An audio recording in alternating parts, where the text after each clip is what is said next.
In a world so involved with social media, it's no wonder we're hearing statistics that more and more girls Photoshop their images using retouching apps on social media.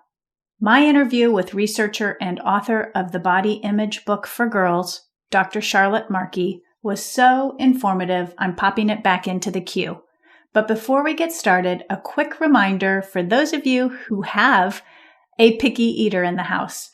I'm hosting Nutrition for the Extremely Picky Eater on July 8th from 10 a.m. to 4 p.m. Eastern Standard Time. This is a live, interactive, online Zoom workshop. You'll have some breaks. In the first half of the workshop, you'll have time for a lunch break and you'll have an afternoon break as well. But this is a online virtual event for parents of very picky eaters. You can find more details about this workshop over at thenursechild.com/extreme-picky-eater.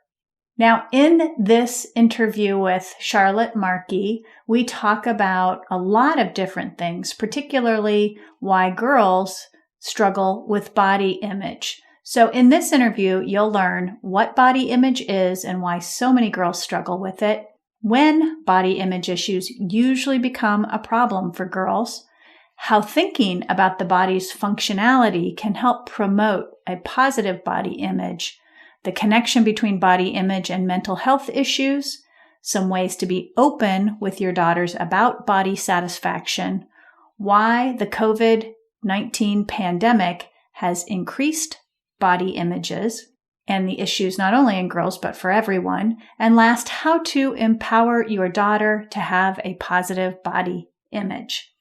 Without further ado, here's Dr. Charlotte Markey. Welcome to the Nourish Child Podcast, a show about childhood nutrition, feeding kids, and dealing with the ups and downs of growing a healthy child. Here's your host, registered dietitian and childhood nutrition expert, Jill Castle. I'm super excited to talk with you today about body image and girls. You have a new book out called The Body Image Book for Girls. I have it in my hand right now. But before we get talking about the book, I'd love to hear for you to tell us in your own words about yourself and the work that you do and how you got into doing this kind of work. Yeah, well, growing up, I was a dancer and I lived in a world where thinness and your body was just incredibly important and everyone was obsessed. And that is just not the world I wanted my own daughter to grow up in.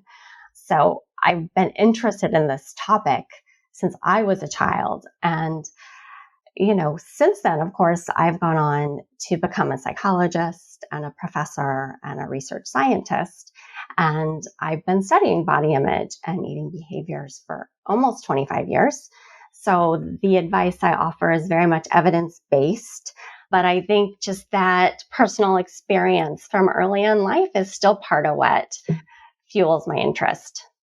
Mm-hmm, mm-hmm. And I'm sure many parents out there, I know for a fact, many parents that listen to this show who are concerned about nutrition and feeding their kids and raising kids who have a healthy relationship, not only with food, but with their own bodies as well, that this is a topic that even in my own years of practice as a registered dietitian who focuses on children, this topic comes up a lot. I want my daughter to have a good body image. I didn't have a good body image growing up, and I don't want my daughter to experience that as well. When you think about, and your book, The Body Image Book for Girls, really is written for a girl, not for the parent, not for, the healthcare professional. It's really written for girls, right? Yeah, the goal was to write this book for girls because I really feel that if we can get to girls before body dissatisfaction takes root, then we can set them up for success in a variety of realms. And this is, really an important issue. A lot of parents I've talked to also had their own personal experiences. And so they have concerns about their children. But, There was a survey in the spring that found that 40% of young adults would rather get COVID-19 than gain 25 pounds while sheltering in place. So young people would rather get a potentially deadly illness than gain weight, right? And I think that really just captures what a problematic mindset so many young people develop when it comes to their bodies and weight. Mm-hmm. You mentioned let's get girls before this becomes an issue. When does it become an issue for girls? The first research study I ever did, we were looking at 5-year-old girls, and we thought we were collecting baseline data. In other words, we wouldn't find anything. It would just be kind of the blank slate. And we already found about 20% of girls exhibiting signs of body dissatisfaction that young. So this can begin really young. I do think that around the tween years, 5th, 6th grade, before puberty is in full swing, is a really excellent time to introduce a lot of these topics to girls, which is why that's sort of the age range I targeted the book towards, because you can have a little more advanced dialogue at that point. And some of this gets complicated. So not that we shouldn't be as young as 4 or 5 starting to introduce really healthy ideas about food in our bodies. But I think, as girls start to enter puberty and adolescence, we need to up our game in terms of the kinds of conversations we're having. Mm-hmm. And so just to set the baseline for parents out there who may be listening to this show, how do you define body image? I define body image incredibly broadly. So it's not just a superficial concern about your appearance. It's really how you feel about yourself. Body image influences how we interact with the people in our world, what kinds of adventures or lack of adventures we delve into as we become adults. It kind of just everything psychologically about how we feel about ourselves. Mm-hmm. And you probably wouldn't really change this definition for boys, would you? Or are there nuances that differentiate this sort of topic between boys and girls? I definitely wouldn't change the general definition for boys. And I am actually currently working on the body image book for boys. Yeah. I was going to ask you that. Yeah. And, it is really interesting that we've spent as researchers and probably parents and teachers and healthcare providers a lot of time, I think, thinking about or worrying about girls when it comes to body image, and much less time focused on boys. And I think that's because we just weren't looking for the right signs always. Just boys' concerns do tend to manifest a bit differently, and they don't feel comfortable really talking about these issues in the same way that girls do. So it is a little bit of a different animal. Well, and plus society, I think I personally think that we're still very much in the mindset of boys shouldn't show their emotions or talk about quote unquote soft topics like this. And maybe that has an influence as well. Absolutely. And that's something I'm actually trying to jump right into and address in the first chapter of this book that I'm working on for boys, that, basically talking about mental health issues is really important, and that there's hope for the next generation of boys that they can be better at this if we socialize them to be better at it. Yeah. So in the book, and it's a very attractive book with lots of illustrations and quotes and call outs and stories, which I'm pretty sure people will find very engaging. Thank you. Yeah, you're welcome. You devote a whole chapter about techniques for loving your body. Can you talk to us about one or two of those here? Yeah. So I think one of the first things and most important things is for girls to think more about, and for parents to help socialize their daughters to think more about their body's functionality. So what that refers to is, how do our bodies work for us? What is their function? Right? So our bodies, of course, look outwardly a certain way, but they also do an incredible number of things for us. right? Everything from helping us to learn, to helping us move around physically in the world, to engage with people. And when we take all those functions for granted, and when we spend a little more time and energy, research suggests, focusing on these functions and taking care of these functions, in other words, fueling our body so that we can exercise, sleeping well so that we feel good, thinking about sort of the basic physical health of our bodies and how we operate, then body dissatisfaction seems to decrease. So it's just kind of looking at things, reframing things a bit. So I think that that's perhaps one of the most important things, is to be focusing on functionality. And so if you were working with a parent on this topic, how would you sort of coach a parent through teaching their child to focus on functionality? I think a lot of it has to do with the feedback we offer our kids. So especially when it comes to girls, I think there's just a really long social history of commenting on their appearance. And so our parents did this to us, and then we do this to our children, and we don't mean anything harmful by it. But then girls learn that they are valued for how they look.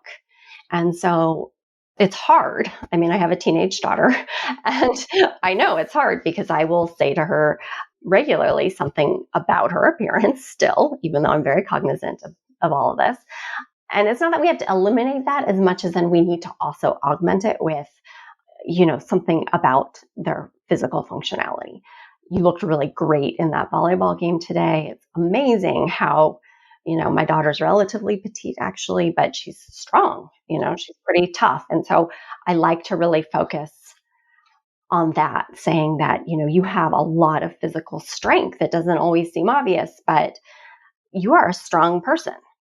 And so I think just turning some of the discussion, if not all of it, some of it at least.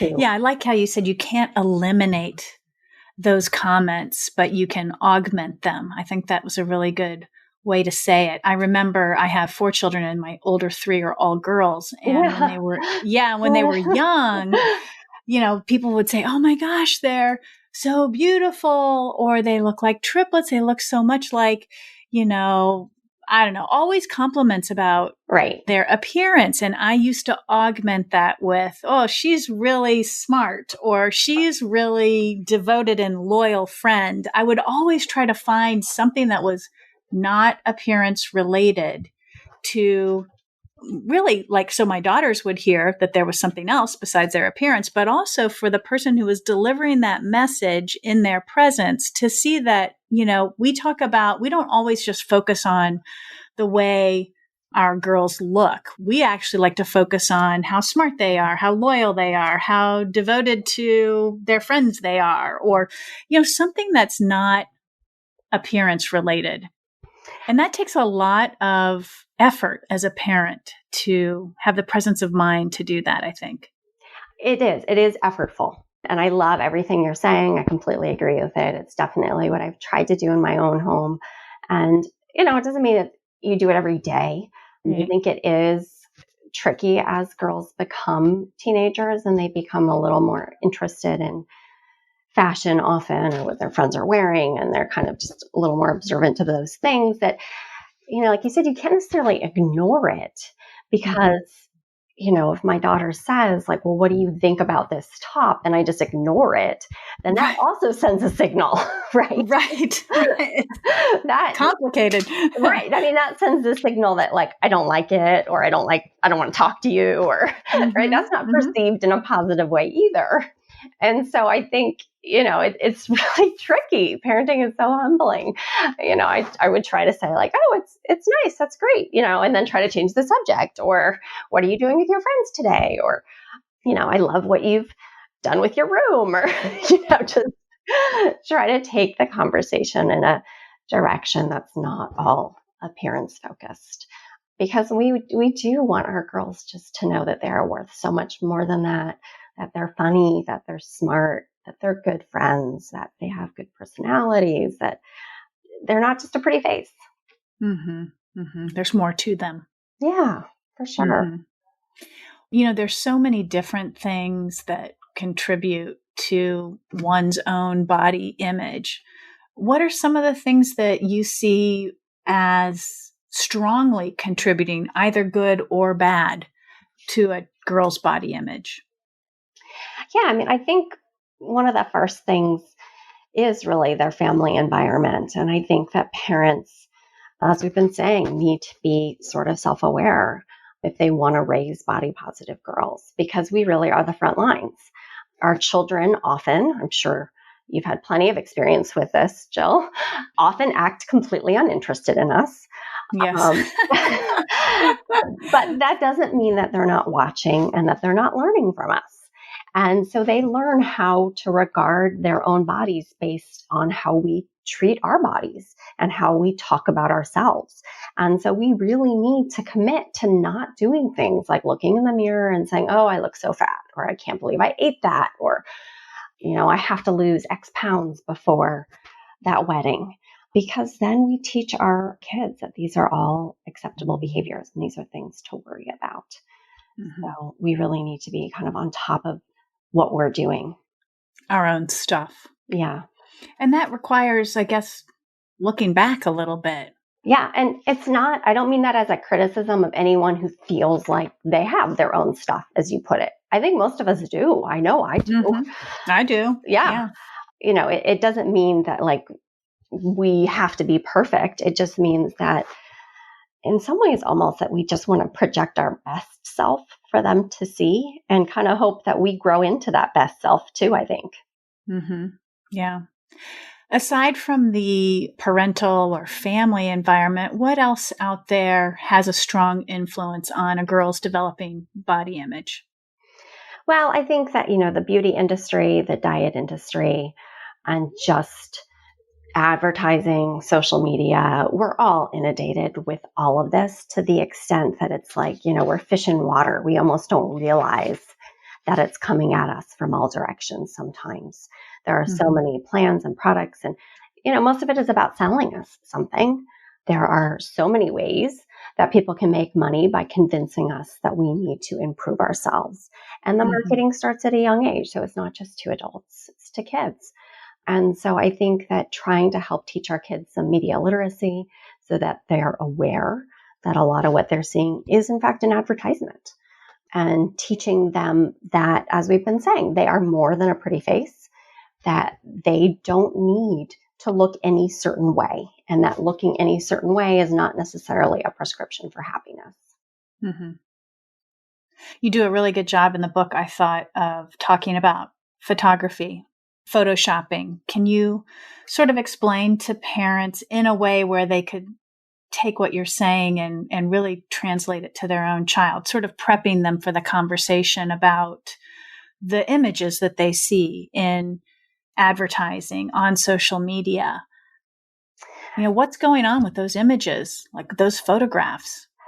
I think as adults, we know this and we're still sometimes fooled or we forget, because I think we're so vulnerable in how we think about ourselves and our appearance that we have a hard time being objective. But, the images that are available to us for the most part are all edited. And I have spoken with and worked with professional photographers, and they say everything.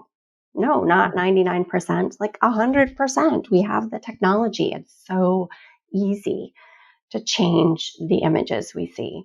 And as far as celebrities, of course, they have teams of people doing this to make them look, quote unquote, perfect. And there's just no reason for us to compare ourselves to most of those images. It's tempting. It's normal to socially compare ourselves. And yet it's really important to pull back from that. And I think to teach our girls that this is not the standard. These are not normal people. These are not real images. They're fake, essentially. And, if you wanted to spend 8 hours at the gym and then you had a makeup artist and a hair artist and someone doing professional photography and photoshopping and having the lighting just perfect and, on, you'd look perfect every time too. Mm-hmm. And making all your food. and making all your food, of course, right? I mean, but I think rather than feel discouraged by that, I think that most of us can frame that in a way that's actually very encouraging. Like, I often think to myself, wow, like that would be kind of a hollow existence if that's what I spent most of my life doing, basically focusing on making myself look good. Like there are so many things I want to do with my life, and I want to teach my kids, and I hope the book helps to teach other kids that there's just so many ways to spend your energy, and your appearance should not be the top one. Yeah, I 100% agree with that. I oftentimes tell my kids, you're here for a reason. I don't know what that reason is, but I don't think it's like being a social media star. Right. There's purpose behind your life. And, for some of us, it takes us a long time to figure out what that purpose is. But I think there is a purpose for every life here. And I think that's an important message for kids to hear too, that, not everything, if your purpose is to be an actor and the most beautiful model on the planet, great. Yeah. But that's not everybody. And it's a real minority of people that's their purpose. And I mean nothing disparaging towards those people.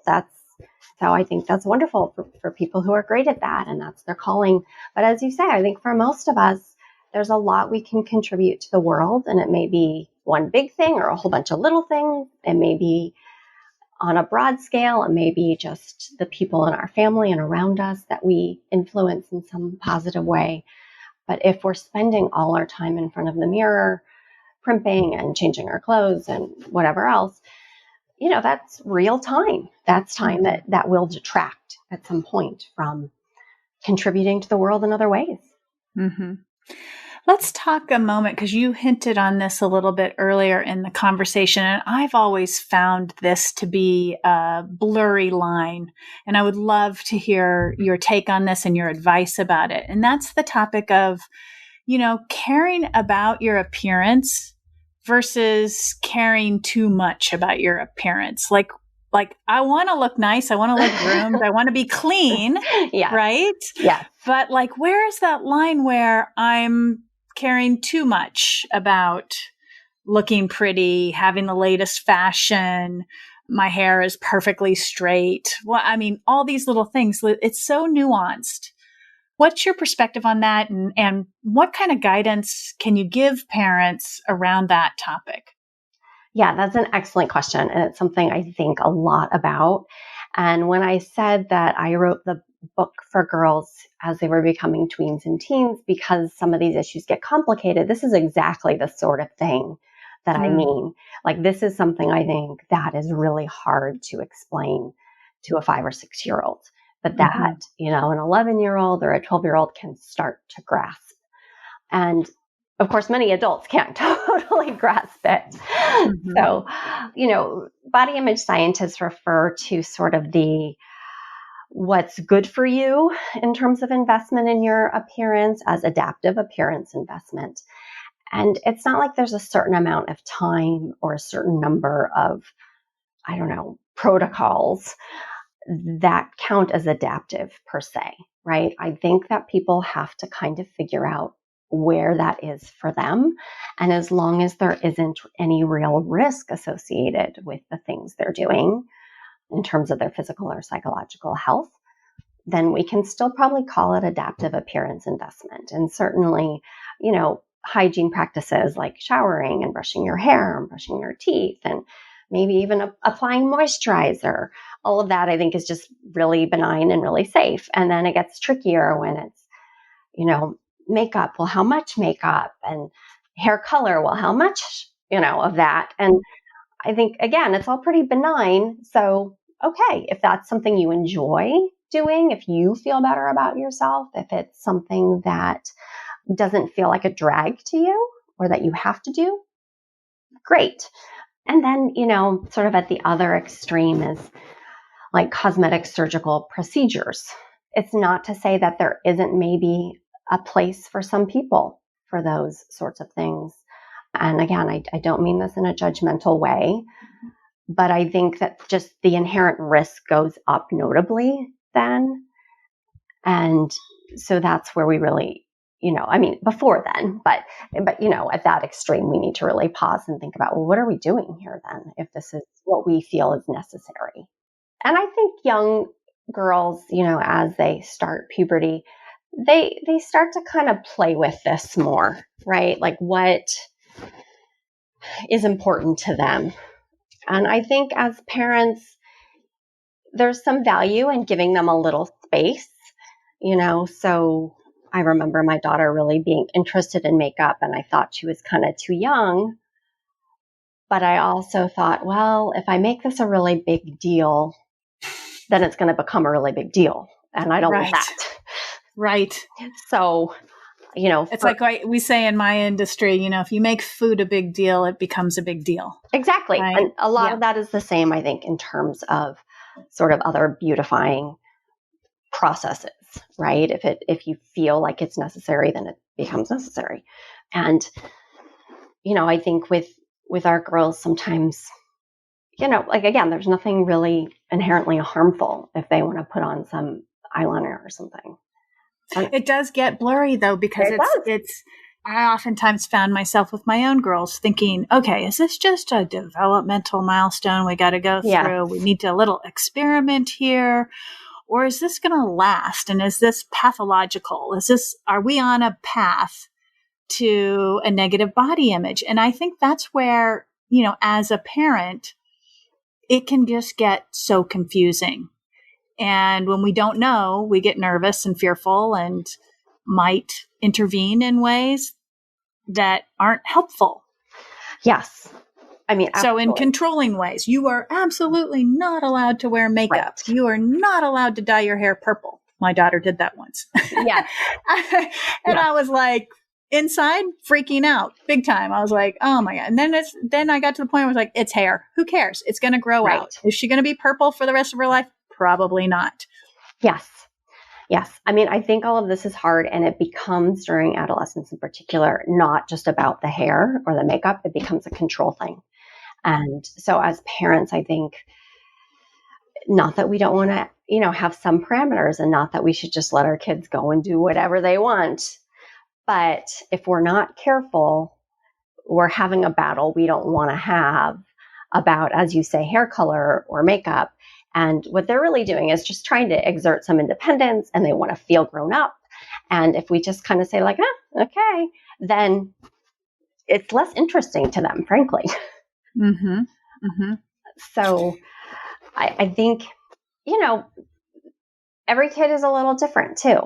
So I don't know that there's a one size fits all set of recommendations here, as much as it's important to be aware of what you're modeling, aware of how you're interacting with your kids, thinking about, are you having a problem because they look older and that's startling to you, because they want to do things you don't think they're ready for?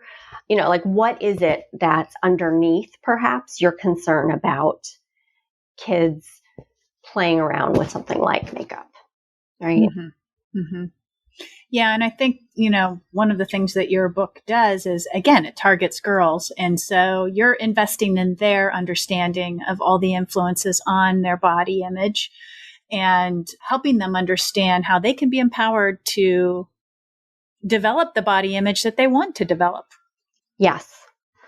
And I do think it's really important to empower our girls. I don't think it's quite as significant a problem for young boys oftentimes. But again, there's just a social history of valuing girls for their appearance and restricting their options more. And we really do see, marked social change as far as this goes. And yet we want more social change, right? So we want our girls to feel really empowered, to feel like they can say, no, I don't want to wear makeup, or no, I don't want to dress like that. Or, not that they have to be completely counterculture or anything, but just that they can exert themselves and they can go out and feel secure in who they are. Kids change a lot. Their nutrition needs, eating habits, and food preferences do too. So much so, it can be hard to keep up. The Nourished Child, a website designed for parents who want more nutrition education, helps parents like you get crystal clear on raising good eaters. We've cracked the code on nourishing the whole child, whether you're raising a baby, a teen, or a child with health concerns. Our nutrition school and parent education programs help you get the inside scoop on food and nutrients, positive food parenting, and building self-motivated, autonomous kids who are good eaters. Visit thenourishedchild.com today.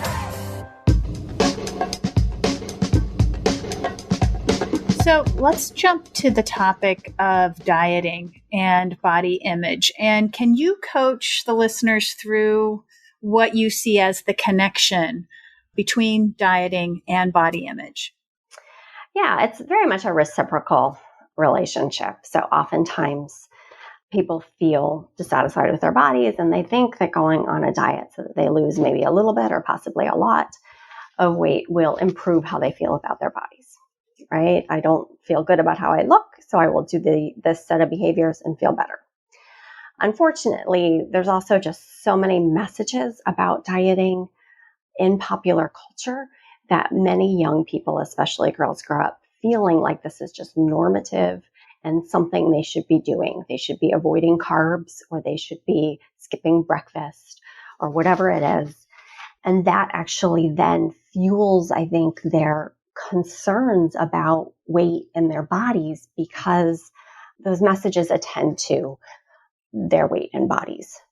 Right. So it kind of works both ways. And the fact that dieting is so incredibly ineffective, and so people often just end up in this cycle across their adolescence and entire adulthood in some cases. You know, you can just keep, as we call it, yo-yo dieting forever. It can just be an endless cycle. Mm-hmm.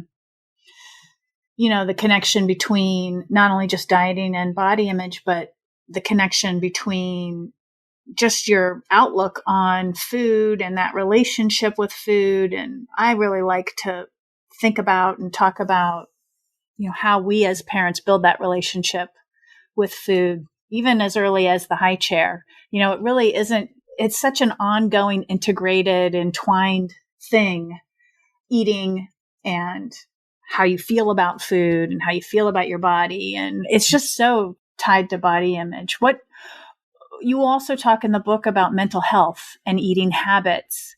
And I'd love for you to sort of highlight why that's important, because I'm not sure parents are really thinking about their children's mental health as it relates to eating. Yeah. You know, it's interesting because when I started writing this book, it was meant to be about half the length it ended up being. That always happens. Yes. I'm usually very good at making a plan and sticking with it in terms of my professional endeavors anyways. So I was really shocked that, you know, I expected to talk about eating disorders because of their really obvious link with body image. And then as I did more interviews with girls, they were bringing up general mental health concerns more too. And even concerns about, you know, other physical health problems or disabilities. Or I feature a story from a girl that had diabetes and how that impacted how she felt about her body. And that was just, I think, a really, really great example of sort of the interplay between the physical and mental health issues that people experience. But, you know, I think not having a good relationship with food and a good sense of body image, a positive body image, is really not only associated with eating disorders, right, which are the deadliest psychiatric disorder with a 10% fatality rate. It's also associated with depression and anxiety. And depression, especially, we know, disproportionately affects girls and women. And so we really aren't just talking about, like I said, a superficial concern. We're talking about our young people's overall mental health. Over the recent years in my own practice, just an increasing level of anxiety as it relates to eating.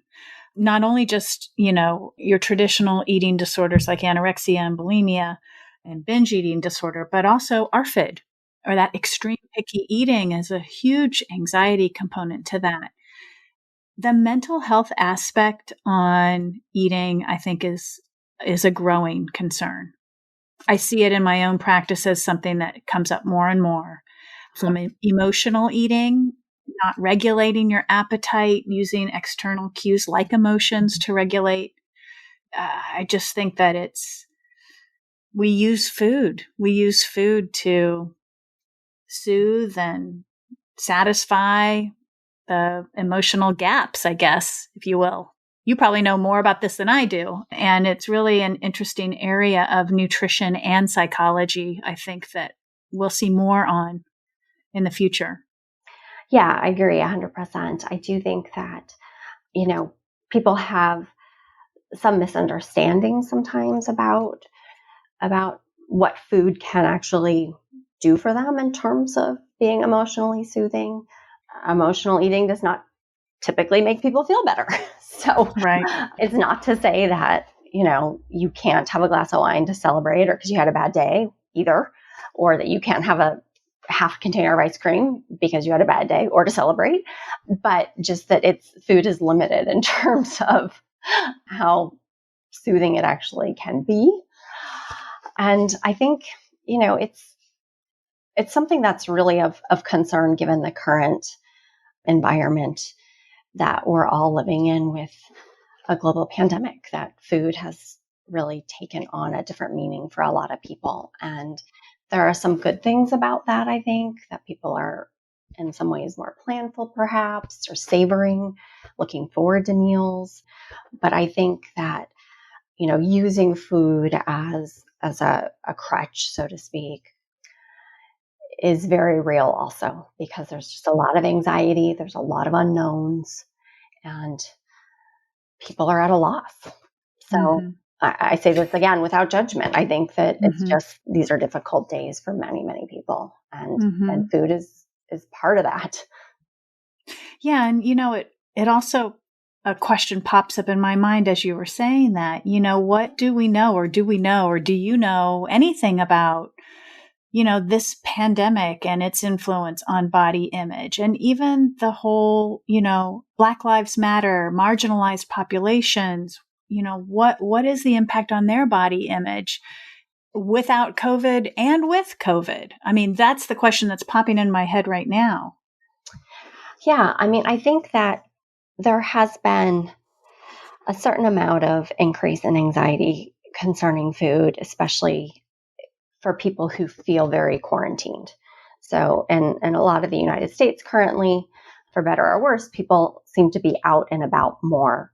And so I think that is a little bit different than when people felt like they were really not able to leave the house and they had to sort of restructure and rethink how they procured food and prepared it and when they were eating it and all of that. But, this is why we have hashtags like quarantine 15 trending, because being home and having habits change and having access to food change, it's been part of the anxiety for people. And, we can't control, most of us feel, this virus or the larger world around us, but what can we control? Well, we think we can control our bodies. And so it becomes in some ways an easy target, I think, for many people, and a way to sort of channel some of the anxiety, and not necessarily a healthy way, right? Because I'm not positive that most of us think really in the midst of a pandemic that gaining a few pounds is like the worst problem to have. But for some it is. And I know for some, they've also viewed the pandemic as a way to take off those pounds that they haven't been able to take off. Yeah, it's interesting. I think that I'll be really curious to see what the data look like, months and years from now. Some data I've seen from Withings, which is like the electronic scale and app company. And so their scales connect to online sources. And so they can show that people, anyways, who are in the socioeconomic bracket that have these sorts of scales have not really gained weight anywhere in the world. So it's like, maybe half a pound. Again, I think this is, not a representative sample because it's people that have these high-tech scales. But it's interesting that I would bet those are still some of the people who are feeling anxious about their weight, even though they really haven't gained weight. I think it'll be really interesting to see what other data that's more representative show across time. You know, did people actually gain weight? Did they lose weight? I think that these, kind of Fitspiration type messages that maybe we see on Instagram of the people who are taking the time at home to exercise more, my guess is that they are the minority. But we'll see. Are you worried about those girls who may have a poor body image during this time, during this pandemic? Yeah. I mean, what worries you about them?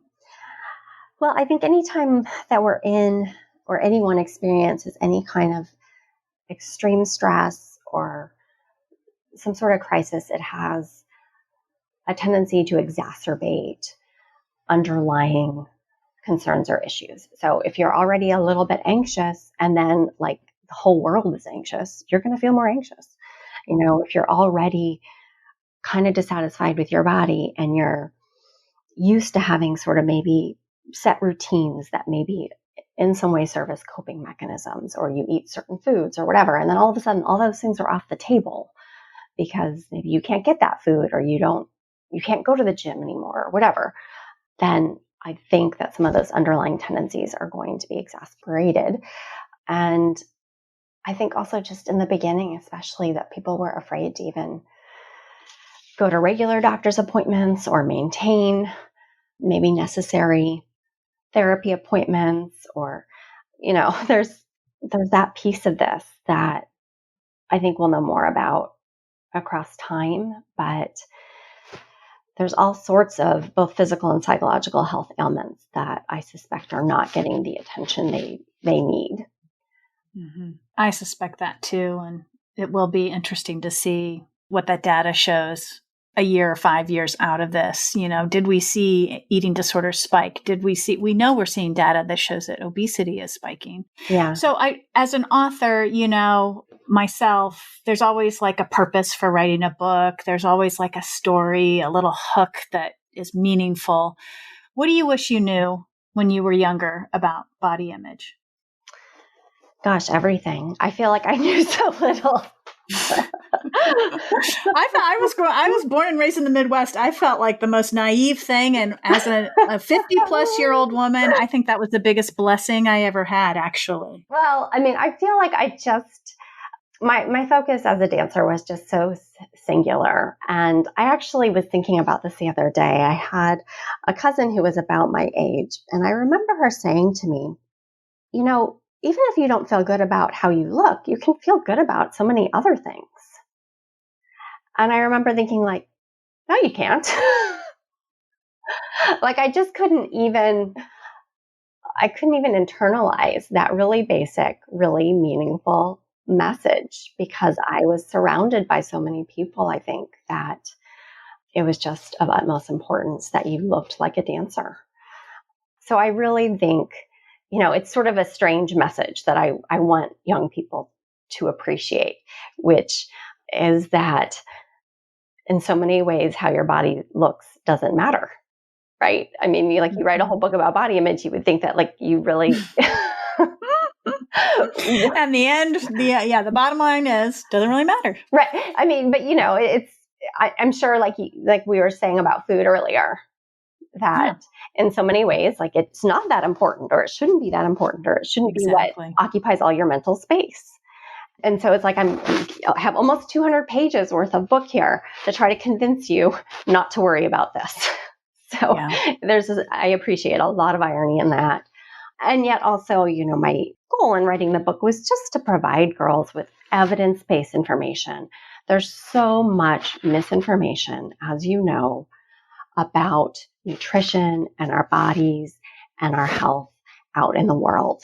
And everything from my chapter that does focus on nutrition, where I want girls to understand that it's okay to eat sugar, it's okay to eat carbs, it's, none of this is going to kill you. Like, here's the basic sort of nutritional piece of it.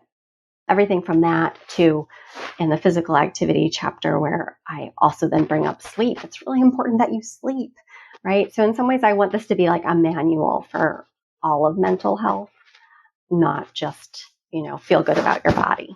but feel good about yourself and take good care of yourself because, we only all get this one body for the rest of our lives. That's it. Mm-hmm. We have to take care of it and we have to learn how to do that. And otherwise, you can start to fall apart a lot sooner than you expect. Mm-hmm. It's true. It's true. I think back on when I was growing up, I used to babysit for somebody and the mom was always on a diet. And I remember thinking like, why would you want to avoid food? Like I loved food and my family loved food and there was always lots of food. And my mother didn't diet. My father didn't diet. There was really no talk about food. It was just like food is food. Here's dinner. Sit down and eat. Yeah. Don't complain. Right. Clean your plate. Great. Well, I did have the clean your plate club. But, yeah. Well, that was a generational problem. but food was not made. It was not a big deal. And dieting was not something we ever talked about. And as I said earlier, that naivete that I had growing up about, I didn't know what a diet was. I didn't know anybody with an eating disorder. I didn't know any of that. I felt very sheltered. And that was probably a blessing for me. Yes. In a lot of ways. Uh-huh. Yeah. Yeah. I too, being the mother of girls who are now young adults, it's just the messaging of, this is your body. This is all you have. Take good care of it. Appreciate it. You will be 50 one day and look back on those pictures of yourself in college and think, what was I complaining about? Yep. It's so true. And, I think that there's so many wonderful things about being a girl or a woman. And I think it's important for girls to appreciate that, take care of themselves. Like I said, be empowered. I want this book very much to be a reference. That's why there's an extensive glossary and index. So, I kept finding more things I felt like, I would want my own daughter to have access to this information in an accessible way, right? Everything from like, what is the Me Too movement? What is harassment? To what do I do if my friend has an eating disorder? Yeah. So it's a lot of territory. And yet, as you pointed out, I think I made great effort and I had a wonderful team at my publishing house, Cambridge, who really, really worked on including illustrations and trying to make it fun and accessible so that it doesn't look like a dictionary. It looks like a book for kids. So it's a beautiful book. It's a very attractive book inside and out. And I just want to circle back and say it does matter because of the world we live in today. Yeah. It doesn't matter, but it does. And that's why this book is needed. Yeah. I think that's exactly right. Charlotte, how can parents and girls find you, find your work, and find this book? Yeah, so we have a webpage for the book, which is just thebodyimageBookforgirls.com. And there are links from that webpage to the first couple of chapters of the book, ordering the book, videos describing things about the book, so that the webpage has a lot of good information there, I think. And my, personal researcher webpage is just charlottemarkey.com. But, I think there's lots of information I've put out into the world at this point. So it's not too hard to stumble across it between social media and web pages and everything. So I hope people really will, buy it for their kids. And I've had a lot of parents actually who have read it so far and say like that they learned things. Oh, yeah. Even colleagues. And so that was really rewarding because I've had many people read drafts and, it's been a very iterative process to get this book out into the world. And it's so rewarding when, your friends or family members say that they learned something and that they want their kids to have access to this information. And so it's been really just a journey, and I'm so grateful to have been able to do this. I hope it finds its way to many girls. I do too. And I will just also plug it for the young adult women in the world. I think it's for my 23, 22, and 20-year-old daughters, I think it's a great read for them too. Great. Yeah, that's wonderful to hear. All right. Well, have a great day and thanks again. Yeah, great. Thank you. All right. Well, I thought that was a great conversation. There were a couple of things that stood out to me as I was interviewing Dr. Markey, and that's number one, her statement about young adults feeling like they would rather get a life-threatening illness than gain 25 pounds. That was a shocker to me. And it's a statement of where we are in our value system around weight and appearance. And we have to be careful with that because obviously our value system trickles down to our children. She also said, quote, "We want to project our best self for them," meaning our girls, "to see and hope we grow into that best self too." That really resonated with me because I think we all have our stuff and we have our history, we have our fears and our baggage and all that stuff, particularly as moms raising girls, and we need to work that stuff out too. I think it's okay to fake it until we make it ourselves. And, I can say that raising my own girls, 3 who are now in their 20s, I was doing the best that I thought I could do. And, I remember fiercely protecting them when people would comment on their looks, and I would direct or redirect the comments to highlight one of their personal characteristics or qualities that I thought was much more valuable than, how they looked on the outside. I also remember saying to my girls, your looks will fade. You'll get old. You'll get wrinkled. Your breasts will sag. You'll get, cellulite on your legs. It's inevitable. It happens to everyone. And there's no shame in that whatsoever. This is the natural process of our bodies. And so to put so much emphasis on appearances and de-emphasize what really matters, which is your heart, your soul, who you are on the inside, your characteristics, your character, I think that's a disservice. So I hope that you listeners out there, especially moms of girls, take a moment to pause and ponder what you've heard today and what you've heard Dr. Markey talk about, because I think it can be really good insight to just take a moment and think about how you are talking to your children and what you are role modeling on a day-to-day basis and where you might be able to tweak things for the better a little bit. I also hope you run out and get her book, The Body Image Book for Girls. The links for that are in the show notes. You can get your copy ASAP. I'm curious, though, what resonated with you. I'd love to hear your thoughts on this show. You can sound off on the Nourished Child Facebook page. Let us know what you're thinking, what struck you as important. Also, if you're not on my newsletter, I've included a link in the show notes as well there where you can get on my Monday morning newsletter. It's called The Munch, and I talk about all different kinds of topics. And it's different and fresh writing from me on a weekly basis with, relative links to help you be a better feeder and nourish your child better inside and out. If you did enjoy this show, please be sure to pass it on to a friend or a loved one. You know what they say, sharing is caring. You can subscribe to the show on iTunes or anywhere you listen to podcasts. And while you're there, you can rate and review the show too. This will help other parents find the show, find the information for nourishing their own child inside and out. As always, I'm always appreciative of your listenership and for joining me today. Stay well. I know for some of you, you are located in states that are experiencing a resurge or a new surge in COVID-19. So I just want to wish you well. Stay safe, protect your family, stay healthy as much as you can. And most importantly, do not forget to give that girl in your life a loving squeeze today. Bye for now. Thanks for listening to the Nourished Child Podcast, where the #1 goal is to help you grow a nourished child inside and out.